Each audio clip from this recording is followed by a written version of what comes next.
안녕하세요, 엠피스트1입니다.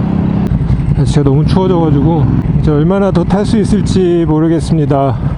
근데 여러분들 그거 아십니까? 사실 겨울이 한여름보다는 어떤 면에 있어서는 더 타기 쉬울 수도 있습니다. 처음에 입문하시는 분들, 특히 이제 겨울에는 시즌 오프들을 많이들 하신다는 얘기를 들어서 아마 겁먹을 수도 있는데, 잘 생각해보면 눈만 오지 않는다면은 어떤 면에 있어서는 더 즐길 수 있을 수도 있습니다. 여름에는 비가 많이 오고, 비가 오면은 뭐라 그럴까, 타는데 지장이 있다기보다는 이제 바이크에게 안 좋으니까, 바이크의 수명이나 관리를 생각하면은 오히려 여름에 더 못할 수도 있습니다. 태풍이나 뭐 이런 게 올라오고 하면은 아무래도 못하게 되잖아요.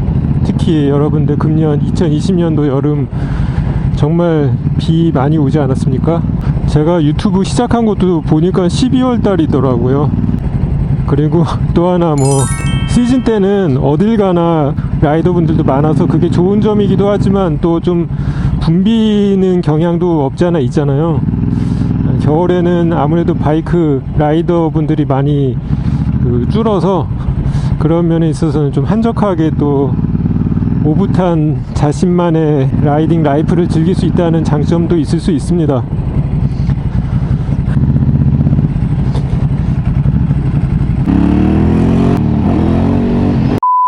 지금 타고 있는 녀석은 하이퍼모타드 1100인데 맨날 리뷰한다 하면서 못타고 있어요. 모타드류는 정말 위험합니다, 여러분들. 왜냐면 탔다 하면은 그냥 선비정신은 다 온데간데 없어지고 정말 나를 가만 내버려 두질 않아. 근데 저만 그렇게 느끼는 건 아니고 모타를 타시는 분들은 아마 거의 그런 느낌을 느끼실 겁니다. 제가 무슨 얘기하는지 잘 공감해 주리라고 생각하고요.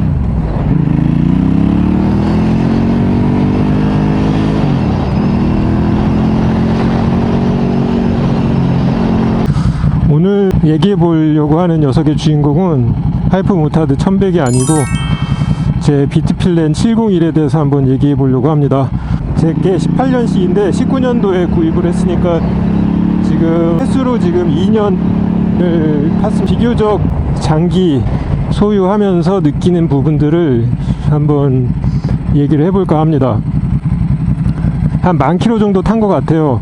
제가 사실 스바르트 필렌 401 영상하고 스바르트 필렌 701 영상을 올리면서 부럽듯이 얘기하고 장점에 대해서 많이 얘기했는데, 사실 비트필렌 이 701이 저의 취향에는 딱입니다.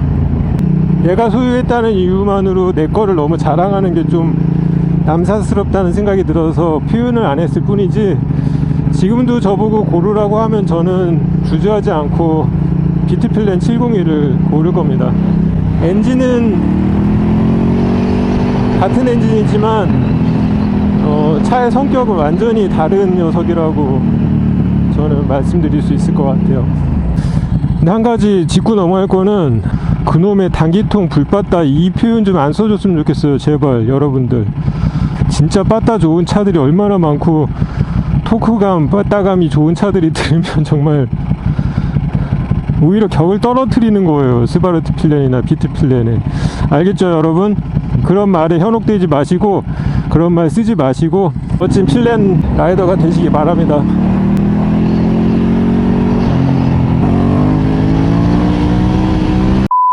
이 하이퍼모타드 1100은 정말 이 아스팔트를 막 파낼 것 같은 특유의 감성이 있습니다. 근데 제가 다른 하이퍼모타드를 안 타봐서 모르겠는데, 타보신 분들에 의하면 1100 에보 SP만큼의 그런 감성은 좀 부족하다고들 얘기하더라고요. 그래서 기회가 되면은 하이퍼모타드 950을 한번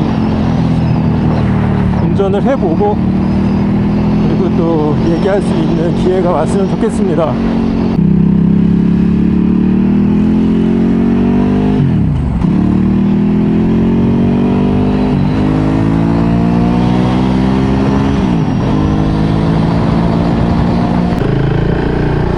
짜잔, 보이십니까? 변신했습니다.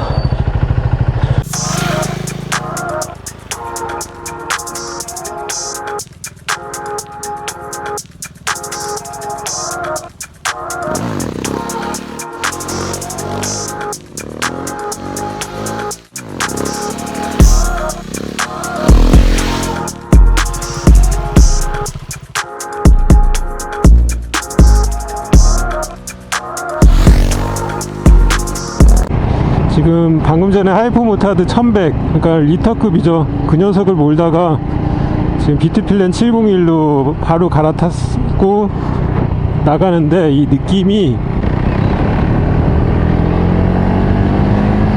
나쁘지 않아. 아마 이런 거를 가지고 불바다라고 표현을 할 수도 있겠다 싶기는 해요. 아유, 쓰고 싶으면 쓰는 거지. 자유지 뭐 누가 이래라 저래라.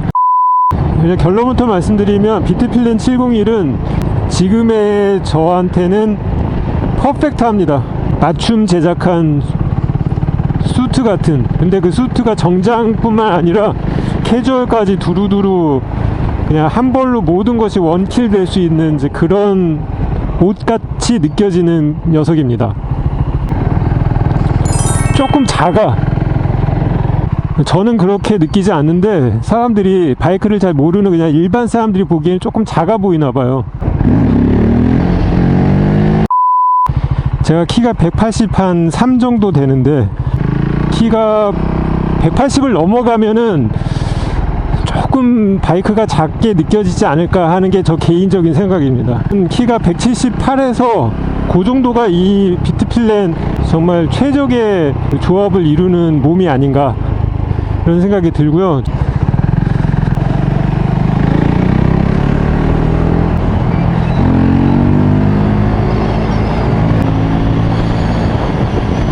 어디서든지 그냥 땡기면 바로 튀어나가는 이 녀석의 특징, 이런 거가 이제 매력이죠. 이 녀석이 이제 단기통이다 보니까 당연히 이 녀석 특유의 그 진동? 정제되지 않는, 세련되게 조절되지 않는 그런 진동이 있습니다. 잡진동 같은 거, 잡내, 고기를 먹으면 본연의 그 고기 맛, 그걸 다 없애면 무슨 맛에 먹지? 물론 기분 나쁜 그 고기 비린내 말고요, 그 신선한 고기라고 하더라도 또 그 특유의 고기 냄새 있지 않습니까?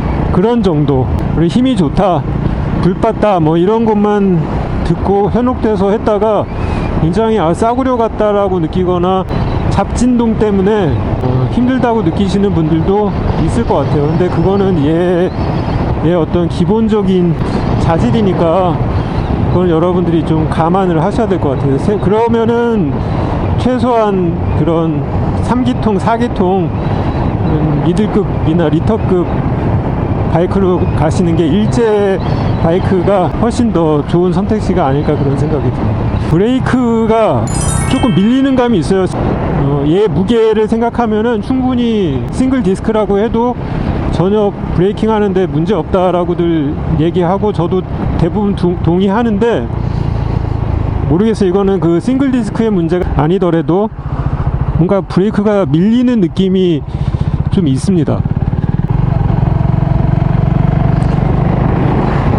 비트필렌 701 최대 장점은 뭐니 해도 이 디자인입니다.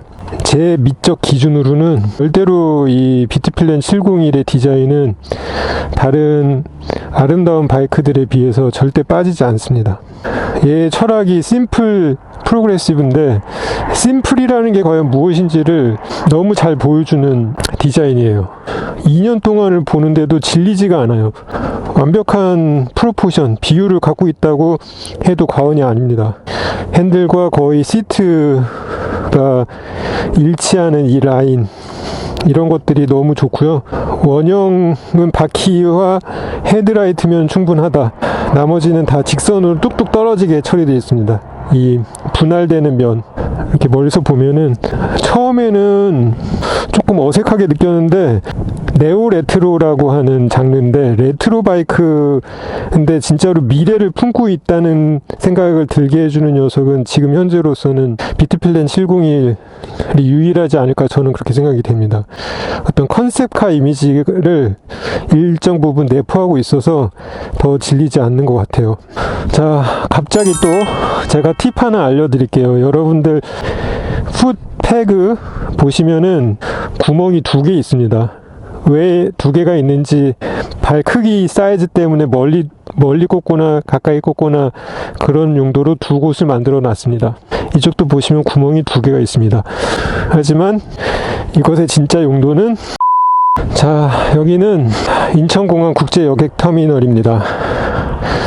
이곳에 잠시 세워놓고 제가 이런저런 얘기 좀 해볼까 합니다. 어디까지 지금 얘기가 막 뒤죽박죽 되고 있어요. 단점 얘기했다가 장점 얘기했다가 그 다음에 이 녀석의 장점 중에서 또 빼놓을 수 없는 부분이 제가 타보니까 쇼바라든지 다시 하겠습니다. 쇼크 업소버, 그 다음에 서스펜션, 이런 부분들에 대해서 제가 굉장히 둔감하거든요.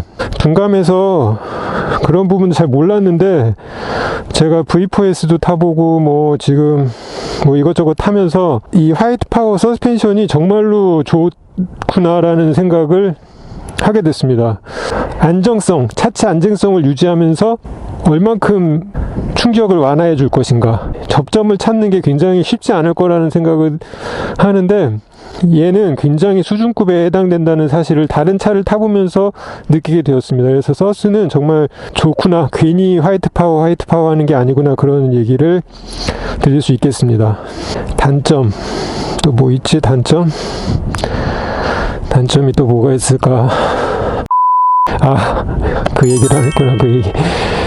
정말 치명적인 단점은 슈퍼모토, 모타드하고 비슷하게 타는 사람으로 하여금 느긋하고 얌전한 운전을 지속적으로 유지하기 힘들게 만든다는 성질, 그게 바로 이 녀석이 갖고 있는 굉장히 치명적인 단점입니다. 쉽게 얘기하면은 얘를 타다 보면은 양아치 운전을 하게 된다, 그런 말씀이죠. 여기서 나뉘는 것 같아요. 그러니까 그런 것까지 가지 못하면 이 녀석에 대해서 재미를 못 느끼고, 뭐 듣던 거하고는 좀 많이 다르게 좀 거칠거칠하고 좀 싼 마이 그 주행 질감이 싸게 느껴지고 진동이 많으니까 파워가 있다고 하는데 일단은 출발하는 데만 사용하는 거고 이제 빨리빨리 올려줘야 되거든요. 정지할 때도 다운 시프트를 빨리빨리 해줘야 돼요. 바쁩니다. 느긋하고 얌전하게 탈 수가 없고 계속해서 기어를 올렸다 내렸다 하다 보면 자연스럽게 그 속도감을 계속해서 그 가속과 감속이라는 부분들을 하게 되고요. 그 다음에 스바르트 필렌 701도 그렇겠지만 얘는 정말로 그 운동 능력이 뛰어납니다. 차체 포지션 자체가 약간 그 정경 자세고 땅에 조금 더 가깝게 해서 민첩하게 움직이도록 운전자로 하여금 유도를 합니다. 거기 순간을 경험하게 되면은 이 녀석이 정말 한없이 재밌게 느껴지고 이 녀석의 매력에 미친듯이 빠져들게 되는 거고, 거기까지 가지 못하면 듣던 바하고는 많이 다르다고 느껴서 이 녀석을 처분하게 되는 이제 그런 갈림길이 오지 않을까, 저는 그런 생각이 듭니다. 모타드도 그렇지만 얘도 타다 보면은 틀림없이 여러분들이 앞바퀴 들고 싶은 유혹을 느끼실 겁니다.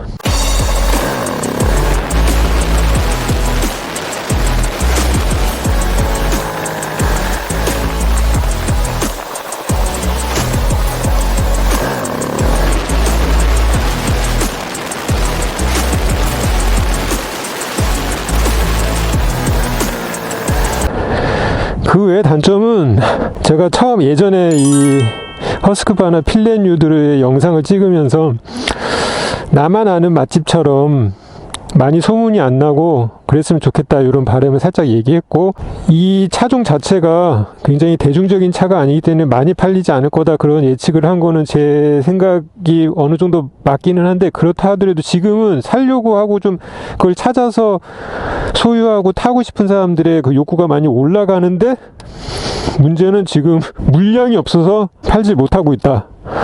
뭐 제 개인적인 소망, 몇몇 아는 사람들만 재미나게 오손도손 탔으면 좋겠다는 그 바람을 너무 실현시켜주고 있는 것 같아요. 고맙다고 해야 될지 원망해야 될지 모르겠는데, 어쨌든 허스크바나 본사의 문제인지 허스크바나 코리아의 문제인지 모르겠지만 좀 아쉬운 부분입니다. 계기판에서 뭐 정보 같은 거 많이 기대하지 마십시오. 전기류나 그런 부분에서 에러가 많이 나오는데 뭐 그런 것까지는 이 허스크바나에서 별로 신경을 안 쓰는 것 같아. 그러든지 말든지. 자, 내구성 어떤가? 1년 동안 타면서 내구성, 제가 윌리도 여러 번 하고요. 얌전하게 운전하는 스타일은 아니거든요. 그러니까 허스크바나 칭찬하는 게 아니고 저는 그렇다, 그런 얘기예요. 다른 분들은 모르겠어요. 내구성이 그렇게 문제되는 것 같지는 않습니다. 또 장점과 단점이 모르겠다. 어렵다, 어려워. 자, 이 녀석의 성격에 대해서 말씀드리려고 합니다. 시속 80km다, 그렇게 말씀드리겠습니다. 이 녀석은 80km로 탈 때 제일 재밌는 녀석이라고 생각을 합니다. 비트플랜 701의 80은 어떤 80이냐면은 화살 한 발을 일발장전하고 아주 단단하고 팽팽하게 쟁여져 있는 80km. 어느 순간 라이더가 마음먹은 바로 그때 반응 속도는 제로입니다. 그게 바로 이 비트플랜 701이라고 저는 생각합니다. 그렇습니다.